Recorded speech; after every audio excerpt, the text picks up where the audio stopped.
amongst many people in Barbados, not only in Barbados, but in the Caribbean, because he's the ambassador now for Rastafari in Barbados. You know what I hear somebody tell me one time, right? They say that there was a joke amongst, like, you know, the so-called Bajan whites in Barbados. It was saying that only in Barbados could a white man be the head of the Pan-African movement.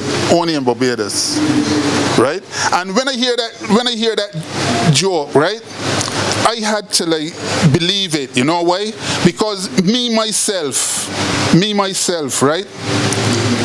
I sat down in London, in Ladbroke Grove, watching the BBC News in the 80s as well, during Tom time and thing.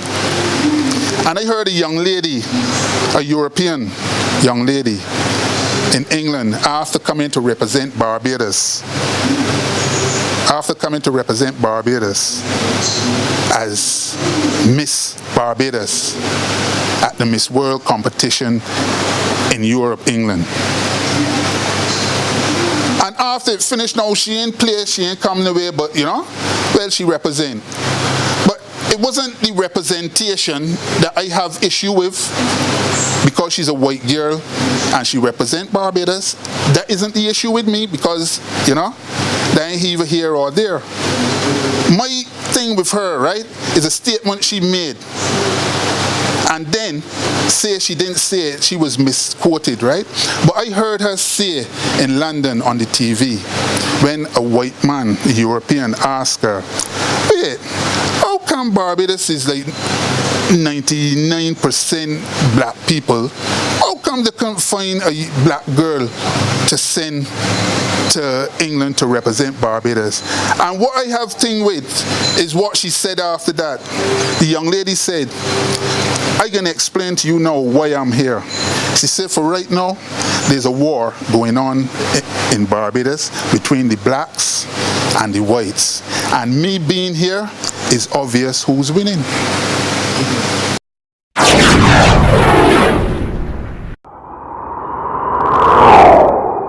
And a little while after that, they said, no, I was back in Barbados, sitting down watching the CBC News in Barbados now, and this young lady had returned. And maybe then pick up wind of it, but I had her in the TV, the limelight, to make her explain herself. And I sat down again and watched her now, in front of my own people now, questioning her on this subject. And the young lady said, I never said nothing like that, I was misquoted. And the man who was supposed to be grilling her turned around and said, oh, Mrs. Fields, I think that was her name. Do you think you did much for tourism in England, for Barbados and all them things, and left it at that? Right? Yeah. But when somebody say Ikel, the joke was going wrong, that Ikel is like, you know? Yeah. To me, it wasn't a joke. Yeah. Ikel was a serious man.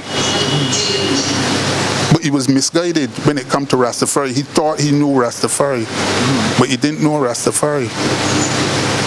But Rastafari should wake up now and know this is about self-preservation of the Rastafari movement. Yeah. Not self-preservation. As I, and not you. As I and I. I and I. This is self-preservation of the Rastafari movement around the world, because it's not only Barbados, you know. Jamaica. We got linked all over the world. Africa, everywhere. Germany, France. Everywhere. Belize, Netherlands. And there's a lot of Europeans in this thing, you know, that don't think the same way as Ikel, because Ikel thought that he knew what was best for we as Rastafari. But there's other people inside of this thing, white fellas, that genuinely want to see the upliftment of Rastafari, because they take a lot of pleasure in being, right? Even if they're just like a soulmate of it. They take pleasure in that.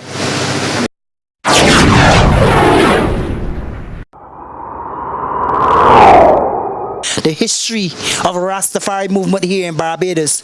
Rastafari. Selassie. Yeah. Rastafari. Moses, I would like to know now, since we are at this stage now, this is 2009. We've come through sufferation, we've come through brutality, we've come through pain, we've come through all sorts of things here in Rastafari. We have been arrested by Babylon, we have been profiled by the system, we have been used by the system. What is the next step that Rasta need to do? Well, that is simple. It's simple. It's just a matter of putting your head together and understanding your ground that you stand upon. The best time I ever had in this country here was the 70s. The Democratic Labour Party was in power under Mr. Barra. After that, and the BLP coming, things changed. And it's been that way ever since until the other day, when the Democratic Labour Party under Mr. Thompson had a great victory, overcome all obstacles, cards stacked against him, and he overcome it, and we always prosper under the Democratic Labour Party. Now, we been saying all the time that we need to organize ourselves, and we as a group in Barbados, listen, enough of we just pay income tax and all them thing there, you know. So this government here owe us as Rastafari. When I say owe us because we are contributing a lot to this society as well. And it's about time